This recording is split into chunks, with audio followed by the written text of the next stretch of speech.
Hi everyone. Okay, we're already having technical difficulty because I can't change the slide. Can someone help me?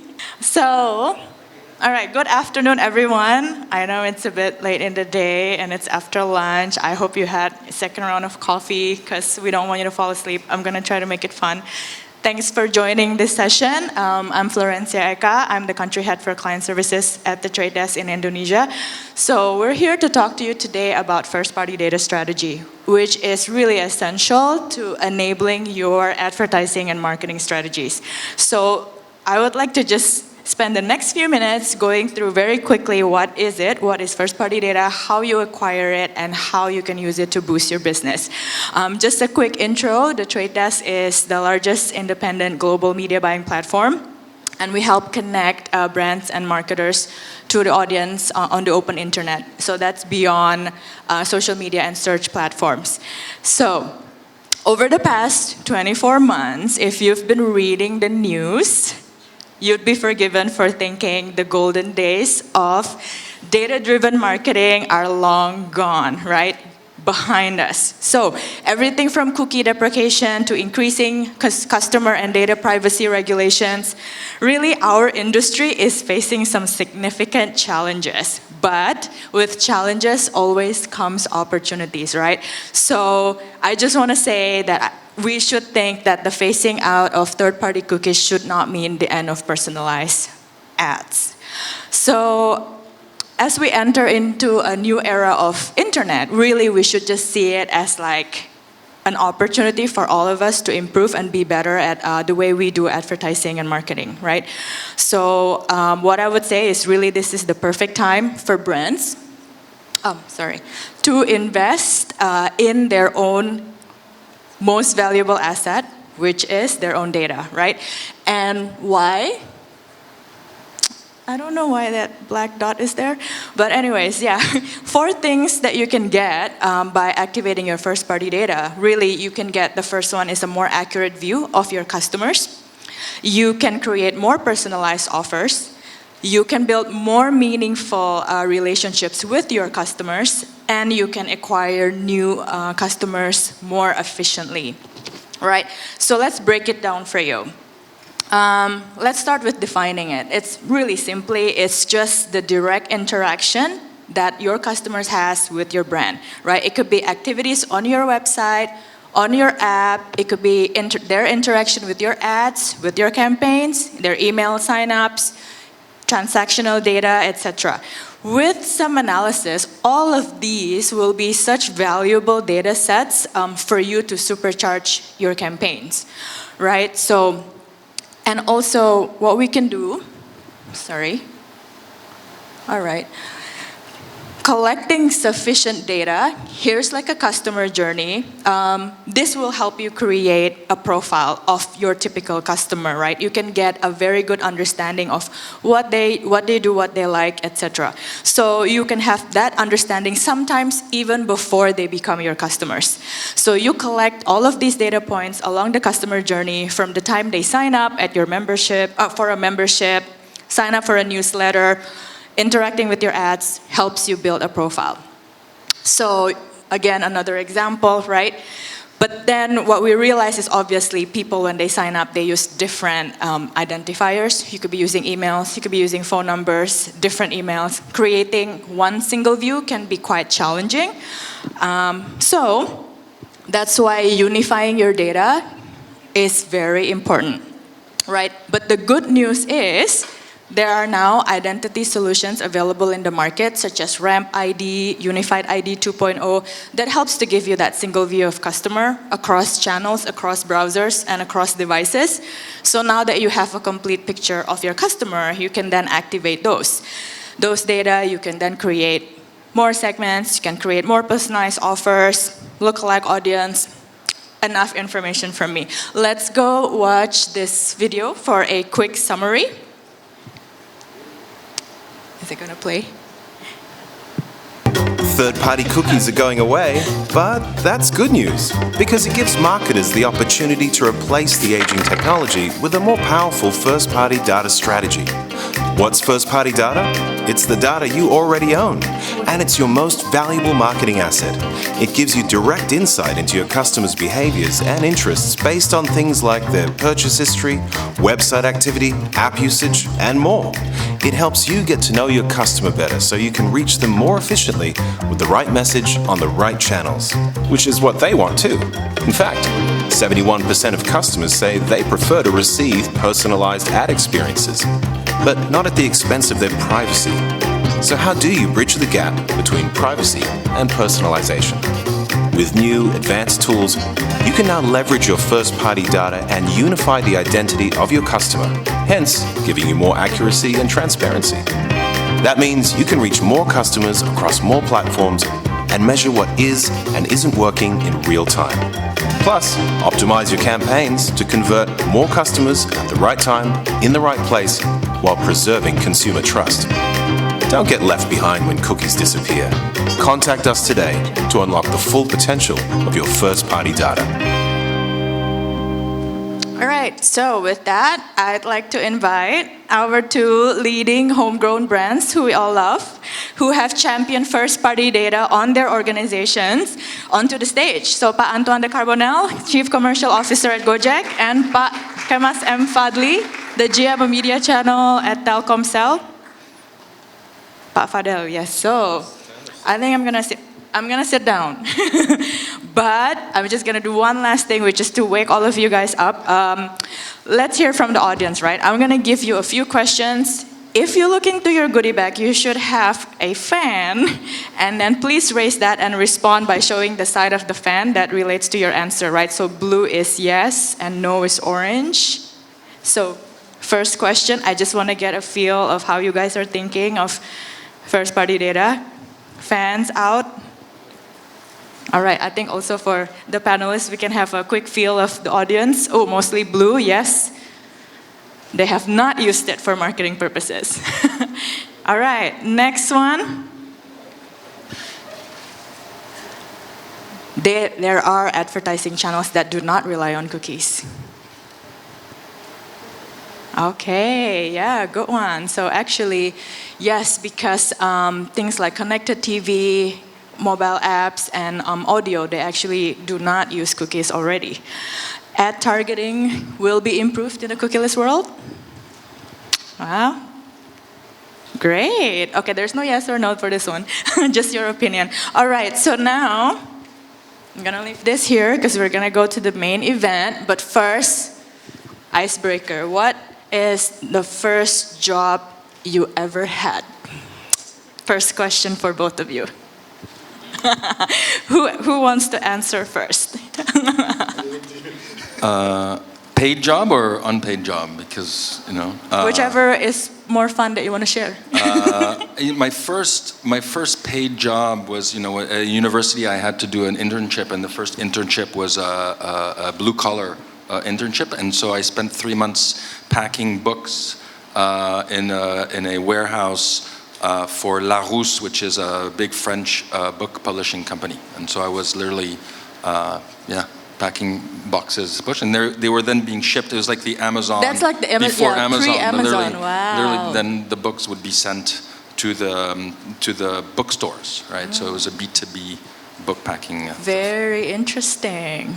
So yes, everyone, you got to start somewhere. Pak Fadhel. Okay, for me, I think for the first time that I got paid, to be honest, as a typist, not therapist. Yeah. I mean, at the time in the college, I was like writing from. I have a friend who cannot operate Microsoft Words, that he needs some help to write down his thesis. Okay. So that's why I'm coming helping to him, and I got paid from him lah, basically. So you're paid per character. Yeah. I hope. All right, so I'm sure now we're super excited to get to the main questions, right? So very thankful to have the two of you. Let me start with Pak Fadhel. So many brands, obviously the established ones, they might have huge CRM database, but they're not sure how to get started, right? So Telkomsel has been an established leader in Indonesia. Can you explain how your strategy around first-party data has evolved over the years? Like perhaps something you were doing 5 years ago versus like now. Like walk us through that journey. All right, I think I will start with the way of how do we get the data, right? So maybe when we're talking now about the first party, the data, most of the data coming from the customer touch point.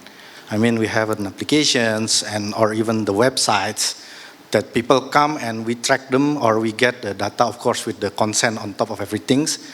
And for us, like a telco, we got the data first is from the back end.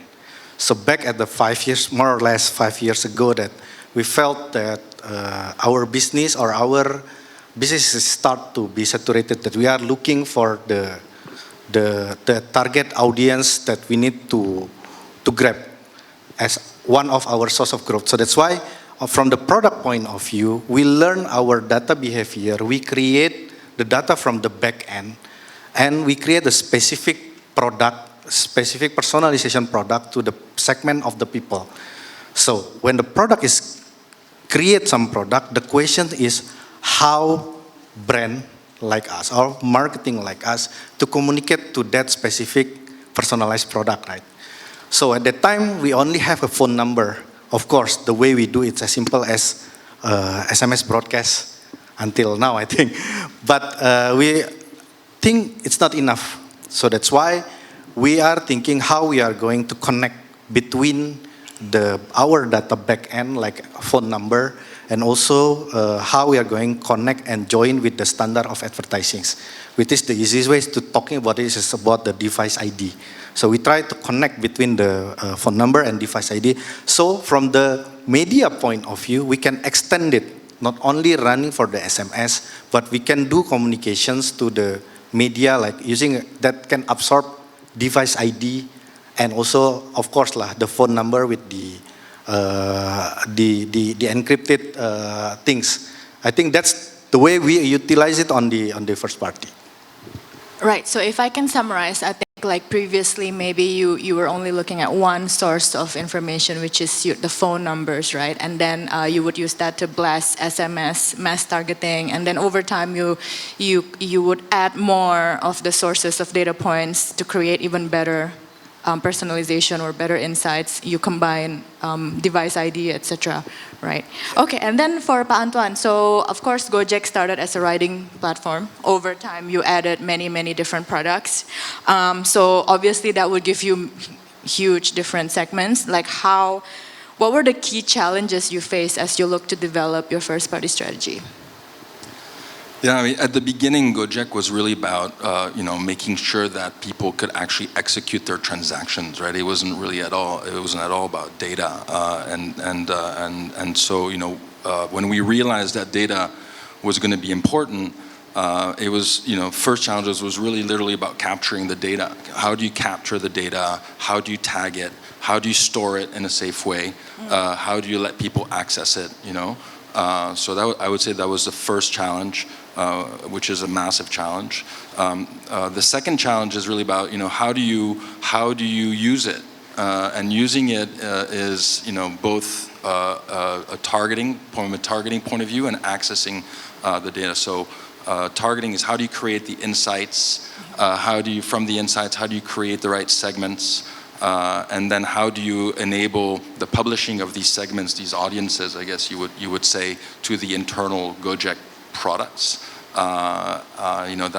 That's really what it is. And then after that, today we do tens of millions of transactions a day between all the on-demand services, all of the payment services and offline.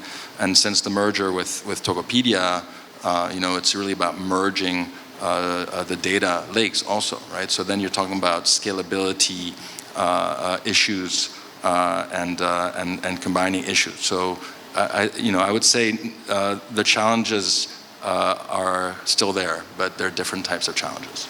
Yeah, so it seems now that we're pretty convinced that obviously getting and collecting the first-party data has helped both of your businesses tremendously, but there are challenges as well. So I just want to ask, what were some of the considerations that you had to make, right? to prioritize this as a strategy for you? Like, did you have to change some processes, probably hire a new team, get a new tech partner, or like things like that, like some change management that you've had to do for both of you? Yeah, Pak Fadel? Yeah, that's, I think, when we are talking the first party data, the one that, of course, talking about the customer privacies, that we have to make sure that we can protect our customer privacy. The second one, to do that, I think we need to make sure that all of organizations at least knows the basic of the first party data itself. I think starting to legal, how we are going to get some help from them to make sure that we have a good privacy policy for our customers. And also, second one, the IT itself. Always talking about the the numbers of investment, how we are going to giving back their investment to the company. And also, inside of the marketing itself, maybe on the brand, how we are going to utilize or activating that data. Otherwise, it's just like we are collecting the data, but we cannot utilize it. I'm afraid that most of the brands collecting, we are just like stuck in the terms of the big data, and then how we are going to activate it. That's the key of the first party, I think, at the end. And how about you, Antoine? Well, I mean, from what I do at Gojek, which is more the ad tech side, right, and how advertisers can access our ecosystem, it was definitely first about data privacy and storage. It's key. We very quickly realized that we would not have a competitive advantage if we just let anybody access our data on platforms, and so we set in line very clear governance for that. And then we spend a lot of time thinking about, what do advertisers need? What are their pain points? What are their objectives? Deriving insights and creating specific audiences for specific brands, right?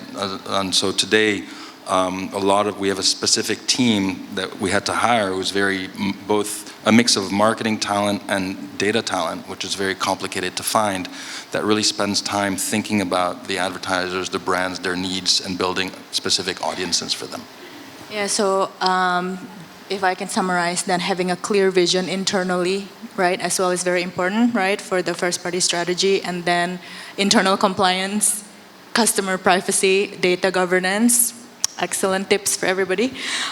So it sounds like all of these we need to consider, right? And then in terms of the data itself, now you have all of these data sources. From an organizational perspective, you've considered all of these factors, made them happen internally, and then how do you then unify all of these data?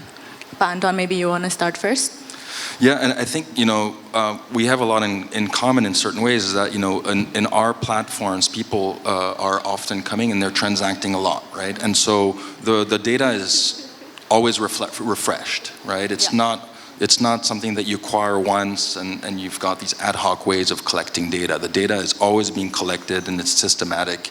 And everything in Gojek, we have our own user IDs, and the user ID today is the same in the Goto, and for the whole Goto ecosystem, right? So it's super straightforward for us from our first party data point of view, right?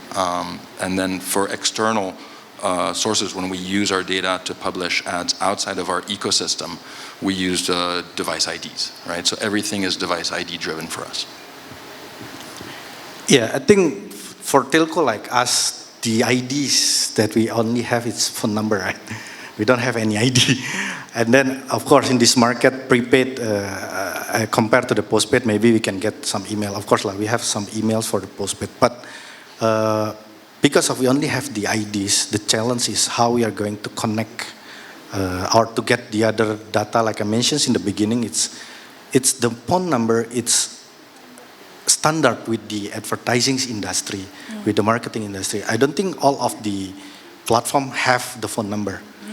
So that's why we're thinking about how we are going to connect with the cookies, if the cookies still exist, or the device ID. So we have our applications, what we call it the My Telkomsel. We have our websites, of course, telkomsel.com.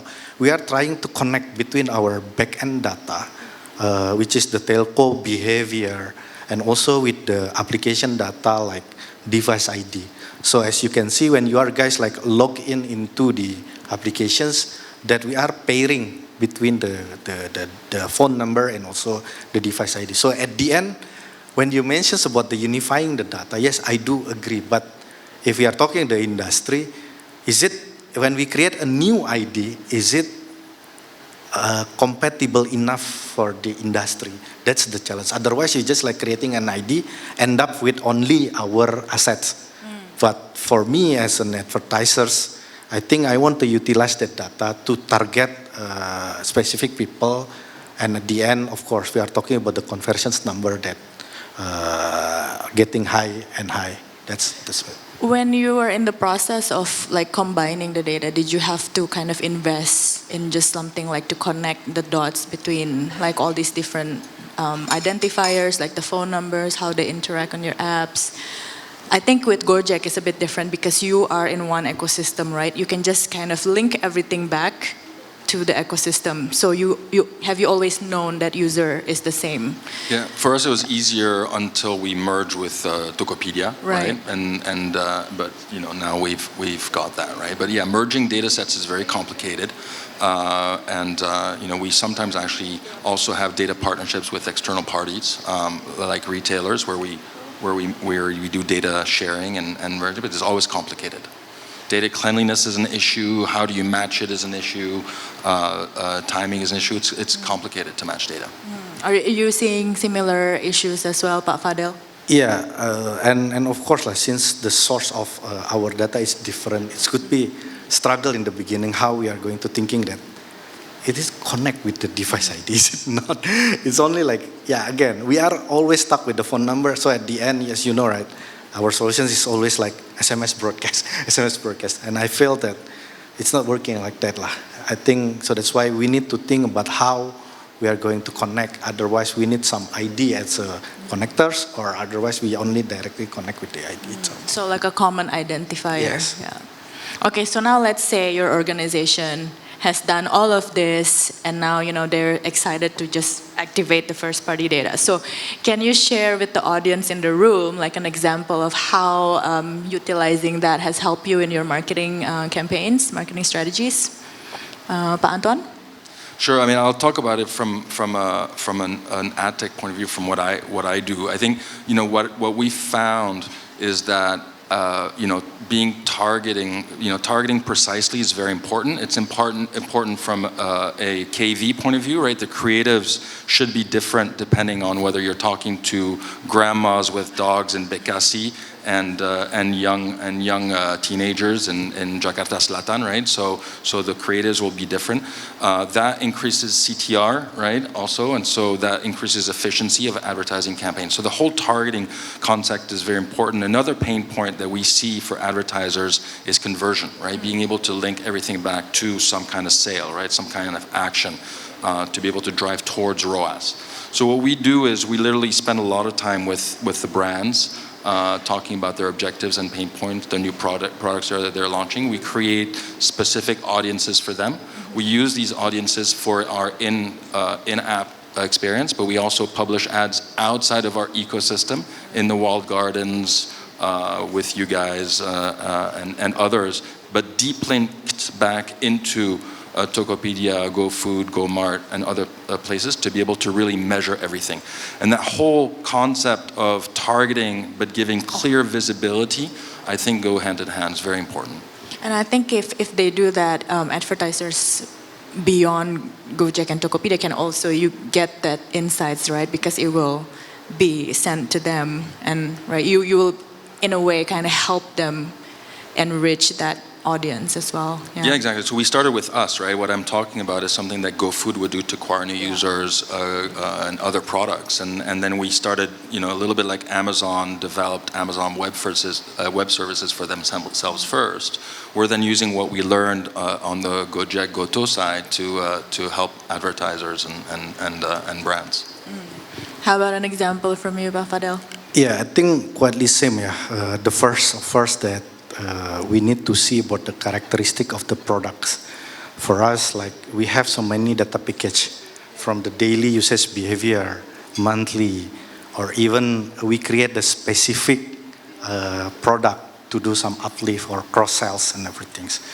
And for the kind of product like that on the telco point of view, we get the data that's specific. Maybe on the daily basis, we utilize the data to be as a targeting. So in example, right, when we have what we call with the Ketengan quota daily, that we look on our database and we put it as on our own asset that we can remind them to buy a specific data package, or even we extend it to the media. It could be programmatic, it could be any other platform that can absorb our IDs. The second one, maybe it's not only about talking about the telco. We also have co-working or co-partnership with the some of the video OTT, an example, that we know that video OTT, we have a data, people who are connecting or lovely to watch the movie. So we do targeting and we get the data on that segment, and we do our promoting our product to that kind of market. Again, I do agree with Pak Antoine about not only how to activate the data, right? At the end, the journey itself, when we see, okay, we get the data, we put it on advertising platform, and people see the ads. After that, we have to make sure that the journey will be smooth. They will click our ads, they will back to our assets. Maybe it's an app or maybe it's a web. When we are talking about the app, we are talking about the deep link. Because when we are talking about the performance marketing, starting from not only for first party data, but until the people will buy the product, we have to make sure all the technology will be on the place. Otherwise, we only have a good data, but the journey is lost. The way we do, like he mentions about the deep link, the way we do the deep link, it's not as simple as URL on the websites. We have to create some specific deep link, something like that. So it should be end to end lah. Again, data, we can hire the data science, but if the journey is broken, the data is only the data at the end. So that's. Sounds like you definitely have like a lot of experience, the two of you, right? So what's the biggest learnings so far in terms of first party data? If I may to say, the biggest learning is along the way until now, me coming from the Brandcom never connect with the IT. We never request because we are coming with the communications and buying the media. But now I think we have to sit together with IT, how we are going to deliver, starting from the data, how we are going to collecting the data or activating the data, and how data will be impact to our performance. To do that, I think it should be connecting, like I mentioned before, within the journey itself. So that's the key learning. In the other way, it's called like, make sure your organizations knows about it lah. That's my experience. Yeah, the second one's, I agree with that second one for sure. Look, to me, people always talk about big data, but I think that, the point is that there's a lot of it, and not that, you can do a lot with it. It's not that easy. You have to deal with the data. If you have a lot of data, it's probably not very clean. You're dealing with a lot of data cleanliness issues. Then again, you need to capture it, tag it. You need to do that, right? So it's not that easy. And I think working with the right partners and technology or not is very important. The second is that the processes have to be iterative, and it's very important. An illustration that I always give. Is that we did a campaign for an RTD brand, right? Ready to drink, and actually the highest CTR and CTB audience was not at all in the category of drinks. It was actually a snacks audience, right? So, and that was just getting the insights that people who love snacks and love chips are going to buy a soda, right? So you're not going to find that out by not trying. And so you have to try a bunch of things and be very iterative, and you find out the first time what works, and you keep what works, and what doesn't work, yaudah, doesn't work, you get rid of it. Try again. You try again. You just have the iterative process. It's very iterative. And the third thing is that, I think when you're, at least on our side, like when you're working with advertisers and whatever it is, I think building a relationship is very important, because building a relationship of trust with full openness and being very open about what you're trying, what the potential outcomes are, where you might screw up, what might work is very important, because again, the iterative process means that you are going to screw up quite a bit, and so being able to really clearly have that relationship, that personal relationship, I think is very important. I like that a lot. So just keep trying. It's okay to make mistakes. Yep. And then, so it could be, like you said, big data can be anything, right? It could be vague as well. So for our audience here, let's say just one simple thing they can do now to get started. What would be one advice for you? Just like one thing that they can already do, like without making things complicated. One less advice from you all. So, Pak Antoine. It's a good question. I mean, maybe a little bit self-serving for us, but if you don't have first-party data today, you might not need it. And what I've found is that people who have first-party data often is captured ad hoc, and it gets old quite quickly. And so it might be better to work with people who have data. Or who can access data first, right?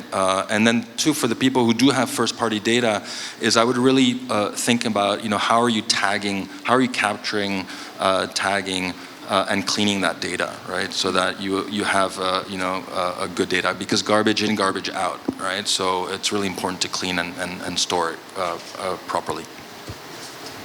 Yeah, I think when we are talking first-party data, of course, let's collect the data first. But the way we do collect, it's not only collect, the way we do on the technical way, like tagging and so on. I think the way we do collect, it's how we are going to use it, thinking to step ahead. Not only thinking like, okay, we only grab the data, that's all. But how we are going to utilize it. This data, of course, we can get it. And is it possible to do it in the future? Otherwise, it's just like putting a data on the data lake, and that's all. After that, we are confused. So what is this data for? How we are going to create something? So first, grab the data and thinking, what is the data for? Otherwise, we just like collecting the data. That's the simplest way. Do you think that it's becoming more important now with like the possibility of like a cookieless future? What are your thoughts on that? Yes, I mean, for me, yes, of course. Because we never know, right? We are the only knows about our customer. The other is just like black box. We never know how they are processing the data, right? We know exactly how we get the kind of segments. Is it probabilistic or is it deterministic? It depends on the data that we have, right? So, yes, of course, we still use the other data, but in the future, maybe this first-party data, it's become our very quality data to get the high number of conversions. So that's why the next thing I think it's become important for company. I think. I didn't get the question. What was it? Sorry. Obviously, we feel like it is more important, like having first-party data, especially with the potential cookieless future. Do you agree with that? What are your thoughts? No, first-party data I think is anything that gives you richer data is important, right? Is relevant. First-party data is allows you to have much better targeting if it's good enough. It has to be good enough. I would say it's better to not use your first-party data if it's not good, and work with other data providers than to use poor data. Sounds good. I just have one rapid fire. Okay, I'm not gonna make it. But the future of the internet will be driven by one word. Anything. This is an open-ended question. I don't really have an answer to that. Data? I don't know, measurement? I mean, there's so many, different answers to ROI? that. And, well, I think we're definitely going in the conversion route, right? I mean, I think there's no question. When we have it as one of our, on MMA, as, measurement is one of our key goals, right? So I think definitely that's the way advertisers Gushanti, want next ROI. topic, measurement. ROI. Pak Fadhel. Yeah, if I may to quote my friends on the speakers before gave me, just be agile. Don't think on the do not think on the what's next on the 6 months later, right? But of course, in terms of the business, at the end when we do like campaigns or marketing, of course that at the end we are talking about the ROI, talking about the effective and efficiency of our campaigns. So yeah, if you are talking about the trend, yeah, I do agree. Just be agile. We don't know what's happened tomorrow, right? Just be ready. But let's say like in 1 year's time, right? Like as Telkomsel and as Gojek, like what do you want to be better at? Like, like in one year's time, like our company needs to be better at. Yeah, what is the one thing that you think you can improve or fix or want to be better at? So I'll give two answers. Okay. The first one from a Gojek Goto point of view, we talk about customer centricity, and for us, customer centricity means that every user who looks at our app and uses our app, it looks different. Right, the UI is different, the UX is different, the recommendations very different. personalized. So we call it a segment of one, right? So hyper centricity and hyper segmentation. And then on the ad tech side, on my side, it's really about how do we deploy our clients' advertising dollars with the highest impact possible, right? So that's what the next year is going to look about. Very interesting, Pak Fadhel. Yeah, I think it's quite same, but I do it in other terms, which is the journey, right? When we are talking the journey of the customers, when they are engaged with us, starting from the data, is it relevant for them or not? And then the touch point, is it going to the app? Or for us, we have another touch point like websites or what we call the UMB, star something has. So where they are going to come to us. And the journey, it's not only on our own assets, but we need to think about on the advertising space, that how they are going to see our ads and where they are going to to our assets. So at the end, data, touch point, and also communication or advertising will be smooth enough for them to and become enjoy for customers to see our ads, to see our product. So I'm hearing more personalized, more privacy, and better ROI. So I think the future is bright. Anyways, I think I'm almost at time. So I just want to thank Pak Antoine and Pak Fadhel for the amazing and insightful insights today. So let me just change this, right? So for those of you who want to know more about first-party data, we have a first-party data hub, which you can access through this QR code. So yeah, let me give you like 5 seconds to download this. Otherwise, thank you so much for listening in, and then we look forward to connecting with all of you soon. And with that, thank you so much. Thank you, Flo. Thank you very much once again. Terima kasih. Terima kasih, Mr. Kemas and Fadhli, Mr. Antoine de Carbonnel, of course, our moderator as well, Ms. Florencia Eka. We have our plaque of appreciation for our speakers. Thank you so much for your time and, of course, for your valuable input. Let's take a moment for pictures. All right. And once again, you can download the material right there if you want to learn more. And of course, you can also take the time to speak to all of our speakers after this. One more. All right. Best smiles. Can we have another round of applause, ladies and gentlemen? Thank you very, very much.